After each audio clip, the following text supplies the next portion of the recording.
राधे राधे भक्तों। जिस घर में संतोष बसे लक्ष्मी जी भी मुस्कुराए, माँ संतोषी की कृपा से दुख कभी पास न आए।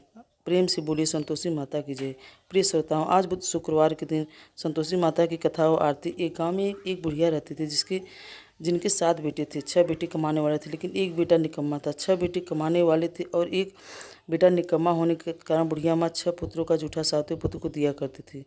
सातवां पुत्र एक दिन अपनी पत्नी से बोला, देखो मेरी माता का मुझ पर कितना प्रेम है। वह बोली, क्यों नहीं, सबका जूठा बचा हुआ तुमको जो खिलाती हैं। तब वह बोला, जब तक मैं अपनी आंखों से ना देखूंगा तब तक नहीं मान सकता। पत्नी ने हंसकर कहा, तो देख लो तब न मानोगे। फिर कुछ दिनों के बाद एक बड़ा सा त्यौहार आया। घर में 7 तरह के भोजन और चूरमा के लड्डू बने। वह पत्नी की बात को जांचने के लिए सिर दर्द का बहाना बनाकर पतला कपड़ा ओढ़कर रसोई में जाकर सो गया और कपड़े में से सब देखता रहा। 6 भाई भोजन करने आए। उसने देखा माँ ने उनके लिए सुंदर सुंदर आसन बिछाया, 7 तरह की रसोई परोसी और आग्रह करके उन्हें भोजन कराती रही। वह चुपचाप देखता रहा। 6 भाई भोजन करके उठ गए। तब माँ ने उनकी 5 थालियों में से लड्डुओं के टुकड़ों को उठाया और एक लड्डू बनाया। जूठा साफ करके माँ ने उसे पुकारा, उठ बेटा उठ, तेरे भाइयों ने भोजन कर लिया है, तू भी उठकर भोजन कर ले। तब उसने कहा, माँ मुझे भूख नहीं लगी है, मैं परदेश जा रहा हूँ। माता ने कहा, कल जाना हो तो आज ही चला जा। वो बोला, हाँ हाँ आज ही जा रहा हूँ। ऐसा कहकर वह घर से निकल गया। चलते चलते उसे पत्नी की याद आई। तब वह गौशाला में कंडे थाप रही थी। तब वहाँ जाकर बोला, सुनो मेरे पास जो कुछ नहीं है जाकर बोला, सुनो मेरे पास तो कुछ नहीं है, यह अंगूठी है, ले लो और अपनी कोई निशानी मुझे भी दे दो। पत्नी बोली, मेरे पास क्या है, यह गोबर भरा हाथ है। ऐसा कहकर उसकी पत्नी ने पीठ पर गोबर के हाथ की थाप मार दी। तब वह चल पड़ा। चलते चलते कुछ देर में वह पहुँच गया। एक साहूकार की दुकान थी। वहाँ जाकर बोला, सेठ जी मुझे नौकरी पर रख लो। साहूकार को नौकर की सख्त जरूरत थी। साहूकार ने कहा, काम देखकर तनख्वाह मिलेगी। उसने कहा, सेठ जी जैसा आप ठीक समझे। अब उसे साहूकार के यहाँ नौकरी मिल गई। वह वहाँ दिन रात मेहनत से काम करने लगा। कुछ दिन में दुकान का लेन देन, हिसाब किताब, ग्राहकों के माल बेचना, सारा काम करने लगा। साहूकार के 7-8 नौकर थे, वे सब चक्कर खाने लगे, लेकिन उसने अपनी लगन और परिश्रम और ईमानदारी से सभी को पीछे छोड़ दिया और उसे फिर अपने किए का फल भी मिला। सेठ ने भी उसका काम देखा और 3 महीनों में ही उसे मुनाफे में साझेदार बना दिया। परिश्रम करते करते 12 वर्षों में ही वह नगर का नामी सेठ बन गया और सेठ अपना सारा कारोबार उस पर छोड़कर बाहर चला गया। इधर घर पर उसकी पत्नी पर क्या बीत रही वो भी सुनी। सास ससुर ने उसे अब दुख देने लगे। गृहस्थी का सारा काम करवा कर उसे लकड़ी लेने जंगल में भेजा करते थे। इस बीच घर की रोटियों के आटे से जो भूसी निकलती थी उसी रोटी बनाकर रख दी जाती थी। फूटे नारियल की नरेली में पानी दिया जाता था। इस तरह उसके दिन बीतते रहे। एक दिन जब वह जंगल से लकड़ी लेने जा रही तो उसे रास्ते में बहुत सी स्त्रियां संतोषी माता का व्रत करती दिखाई दी। वहाँ खड़ी होकर पूछने लगी, बहनों यह तुम किस देवता का व्रत कर रही हो और इसके करने से क्या फल मिलता है? इस व्रत के करने की क्या विधि है? यदि तुम अपनी इस व्रत का विज्ञान मुझे समझाओ तो मैं तुम्हारा बड़ा एहसान मानूंगी। इनमें से एक स्त्री बोली, सुनो यह संतोषी माता का व्रत है, इसके करने से निर्धनता और दरिद्रता का नाश होता है, लक्ष्मी आती है, मन में की चिंताएं दूर होती है, मन को प्रसन्नता और शांति मिलती है, निपी को पुत्र मिलता है, पति बाहर गया हो तो शीघ्र लौट आता है, कुंवारी कन्या को मनपसंद वर मिलता है, चलता फिरता मुकदमा खत्म हो जाता है, कलह कलेश की स्थिति हो तो मुख शांति होती है, घर में धन जमा हो, धन जायदाद का लाभ होता है और जो कुछ भी काम न हो सब संतोषी माता कृपा से पूरी हो जाती है, इससे संदेह नहीं है। तब वो पूछने लगी, यह व्रत कैसे किया जाता है, यह भी तो बताओ तो बड़ी कृपा होगी। वह स्त्री कहने लगी, बहन बिना परेशानी श्रद्धा और प्रेम से जितना भी बन सके प्रसाद लेना, 1.25 पैसे से 1.25 आने या फिर इससे में भी ज़्यादा शक्ति और भक्ति के अनुसार गुड़ और चना लेकर हर शुक्रवार को निराहार रहकर कथा कहना सुनना, इसके बीच कम टूटना नहीं चाहिए, लगातार नियम का पालन करना, सुनने वाला कोई न मिले तो घी का दीपक जलाकर उसके आगे जल भरा हुआ पात्र रखकर कथा कहना, परंतु नियम नहीं टूटना चाहिए। जब तक कार्य सिद्ध न हो नियम पालन करना और कार्य सिद्ध हो जाने पर व्रत का उद्यापन करना। 3 माह में ही माता का पूरा फल प्रदान कर सकती है। यदि किसी के ग्रह खोटे हो तब भी माता 1 वर्ष में अवश्य उनको अनुकूल करती है। कार्य सिद्ध होने पर ही उद्यापन करना चाहिए, बीच में नहीं। उद्यापन में 2.5 सेर का आटा, खाजा, इसी अनुसार खीर और चने का साग बनाना, 8 बच्चों को भोजन कराना, जहाँ तक मिले देवर जेठ भाई और बंधुओं के कुटुंब के लड़कियों को लेना ना मिले तो रिश्तेदारों पड़ोसियों की लड़की बुलाना, उन्हें भोजन कराकर यथाशक्ति दक्षिणा देकर माता का नियम पूरा करना। ध्यान रखना उस दिन घर में कोई खटाई न खाए। सुनकर वह वहाँ से चल पड़ी। रास्ते में लकड़ी की कट्ठर को उसने बेच दिया और उन पैसों से गुड़ चना लेकर माता के व्रत की तैयारी कर आगे चली। रास्ते में संतोषी माता के मंदिर में जाकर वह माता के चरणों में लेट गई और विनती करने लगी, माँ मैं दीन हूँ, निपट हूँ, मूर्ख हूँ, व्रत के कोई भी नियम नहीं जानती हूँ, मैं बहुत दुखी हूँ, हे माता मेरा दुख दूर करो, मैं तुम्हारे शरण में हूँ। संतोषी माता को उस पर दया आ गई। एक शुक्रवार ही बीता कि दूसरे शुक्रवार को उसके पति का पत्र आया और तीसरे शुक्रवार को उसका भेजा हुआ पैसा भी आ गया। अब तो यह देखकर जिठानी का मुंह कोड़ने लगी, इतने दिनों बाद पैसा आया है, इसमें कौन बड़ाई है। लड़के ताने लेने लगे, काकी के पास तो पत्र आने लगा है, रुपया आने लगा है, अब तो काकी खूब खातिरदारी बढ़ेगी, अब तो काकी बुलाने से भी नहीं बोलेंगी। बेचारी तो सरलता से कहती है कि भैया पत्र आए हैं, रुपये आए हैं तो हम सबके लिए ही तो अच्छा है। ऐसा कहकर आंखों में आंसू भरकर संतोषी माता के मंदिर में जाकर वो मातेश्वरी के चरणों में गिर कर रोने लगी और कहने लगी, हे माँ मैंने तुमसे पैसा तो नहीं मांगा था, मुझे पैसे से क्या काम, मुझे तो अपने सुहाग से काम है। माँ मैं तो अपने स्वामी के दर्शन और सेवा में मांगती हूँ। तब माता ने प्रसन्न होकर कहा कि जा बेटी, तेरा स्वामी भी जल्दी आएगा।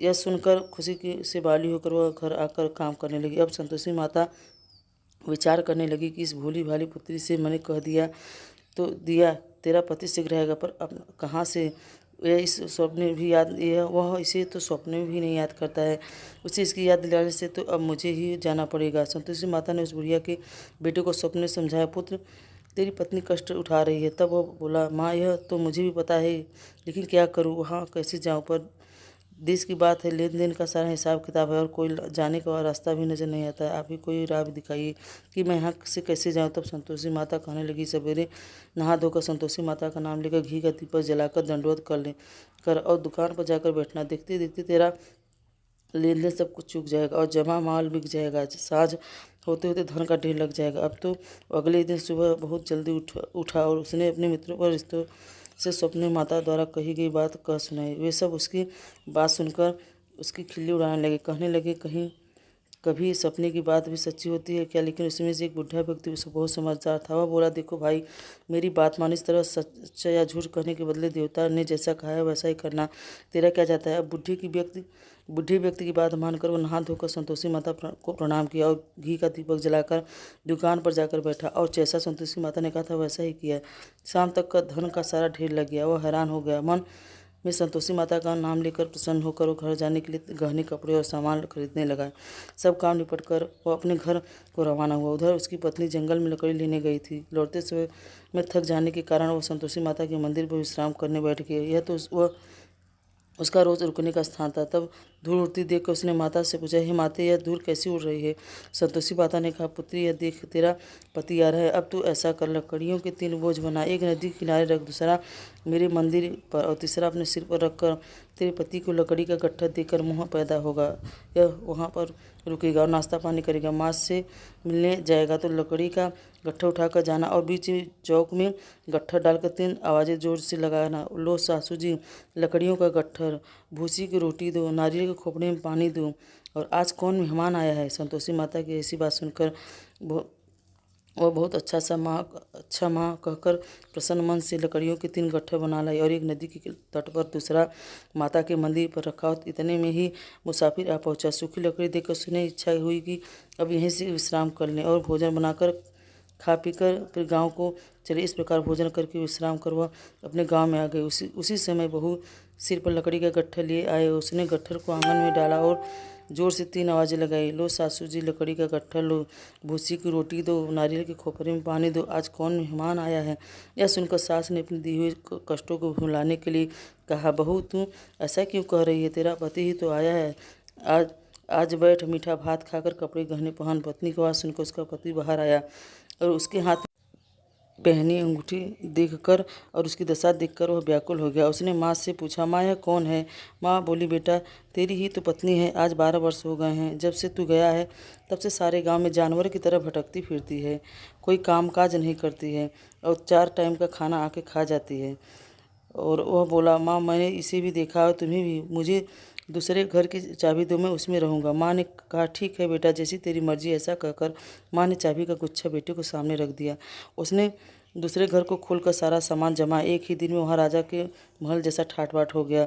अब क्या था, वह सुख भोगने लगी। अगला शुक्रवार शुक्रवार को उसने अपने पति से कहा कि सुनो, मुझे संतोषी माता का उद्यापन करना है। पति बोला, बहुत अच्छा, खुशी से कर लो। अब वो उद्यापन की तैयारी करने लगी। जेठ के लड़कों को भोजन के लिए कहने गई। उन्हें मंजूर किया, परंतु पीछे से जेठानी ने अपने बच्चों को सिखलाया, देखो रे, भोजन करने के समय लोग खटाई मांगना, जिससे उसका उद्यापन पूरा न हो सके। अब लड़की भोजन करने के बाद खीर पेट भर कर खाई, लेकिन माँ की बात याद आते ही कहने लगे, चाची हमें कुछ खटाई खाने को दो, खीर खाना हमें बिल्कुल अच्छा नहीं लगता है। लड़के उठे हुए फिर बोले, पैसे लाओ। भोली भाली बहू कुछ भी नहीं जानती थी, उसने उन लड़कों को पैसे दे दिए। लड़कों ने बाजार जाकर उन पैसों से इमली खरीदी और खाई। यह सब देखकर अब बहू पर संतोषी माता का कोप हुआ। राजा के दूत उसके पति को पकड़ ले गए और जिठानी कहने लगी, अब सब पता चल जाएगा जब जेल की रोटी खाएगा। बहू से यह वचन सहन नहीं हुआ। वह संतोषी माता के मंदिर में गई और कहने लगी, माता यह सब आपने क्या किया? हंसाकर आपने मुझे क्यों रुलाने लगी? संतोषी माता बोली, पुत्री, तूने मेरा व्रत भंग किया है, इतनी जल्दी सारी बातें भुला दी। वह बोली, माँ मैं तो कुछ नहीं भूली, ना ही मैंने कोई अपराध किया है, मुझे तो लड़कों ने भूल से में डाल दिया, मुझे क्षमा करो। तब माँ बोली, ऐसी भूल भी कहीं होती है? वह बोली, अब कोई भूल नहीं होगी। अब बताओ मेरे पति कैसे वापस आएंगे? संतोषी माता बोली, पुत्री जा, तेरा पति तुझे रास्ते में ही आता मिलेगा। वह मंदिर से निकलकर बाहर आई तो रास्ते में उसे अपना पति आता हुआ मिला। उसने पूछा, कहाँ गए थे? तब वह बोला, इतना धन जो कमाया है उसका कर राजा से मांगा था, उसे भरने गया था। तब वह प्रसन्न होकर बोली, भला हुआ, अब घर चलो। फिर अगला शुक्रवार आया, तब वह बोली, मुझे माता का उद्यापन करना है। पति ने कहा, ठीक है, करो। फिर वह जेठ के लड़कों से भोजन करने को कहने गई। जेठानी ने लड़कों को फिर सिखा दिया कि तुम पहले की तरह खटाई मांगना। अब की बार लड़के भोजन करने बैठे, लेकिन भोजन करने से पहले ही कहने लगे, हमें खीर पूरी अच्छी नहीं लगती है, जी घबराता है, कुछ खटाई खाने को दो। तब वो बोली, खटाई तो खाने को नहीं मिलेगा, खाना हो तो खाओ। उनके उड़कर चले जाने पर उसने ब्राह्मणों के लड़के बुलाकर उनके भोजन कराया। दक्षिणा की जगह उन्हें एक एक फल दिया। इससे संतोषी माता प्रसन्न हो गई। माता की कृपा से 9 माह बाद उनको चंद्रमा के समान एक सुंदर पुत्र प्राप्त हुआ।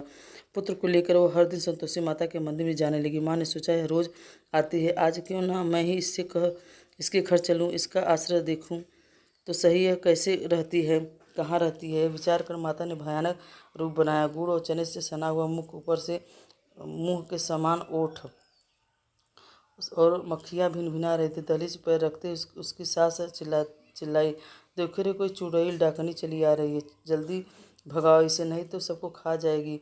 बहू रोशनदान से देख रही थी। वह प्रसन्न हो उठी, आज मेरी माता मेरे घर आई है। ऐसा कहकर दूध पीते बच्चे को गोद से उतार दिया। यह देखकर सास क्रोध में बोली, अरे देखो तो जरा, इसकी कैसे उतावली हुई जा रही। बच्चे को पटक कर इतने में ही माँ के प्रताप से जहाँ देखो वहाँ लड़के ही लड़के नजर आने लगे। वह बोली, माँ जी, मैं जिनका व्रत करती हूँ यह वही संतोषी माता है। ऐसा कहकर उसने झट से घर के सारे किवाड़ खोल दिए। सब ने फिर तो माता के चरण पकड़ लिए और विनती करके कहने लगे, हे माता, हम मूर्ख हैं, अज्ञानी हैं, आपके व्रत की विधि हम नहीं जानते। आपका व्रत भंग करके हमने बड़ा अपराध किया है। माता, आप हमारे सभी अपराधों को क्षमा करें। इस तरह बार बार कहने पर संतोषी माता प्रसन्न हो गई। इसके बाद उसकी सास कहने लगी, हे संतोषी माता, आपने बहू को जैसा फल दिया है वैसा सबको देना। जो यह कथा को सुने या पढ़े उसके भी सभी मनोकामना पूर्ण करना। प्रेम से बोली, संतोषी माता की जय। बोलो संतोषी माता की जय। बोलो जय संतोषी माता।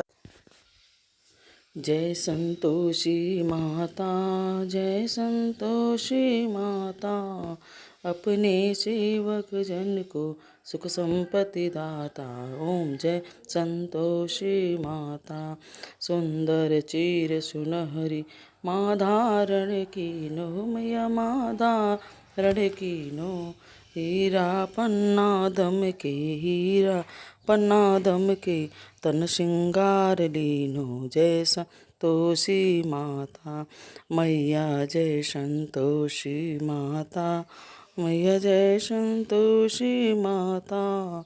स्वर्ण सिंहासन बैठी, चौवर दुढ़ ब्यारी, धूप दीप मधुमेवा भोग धरे न्यारी।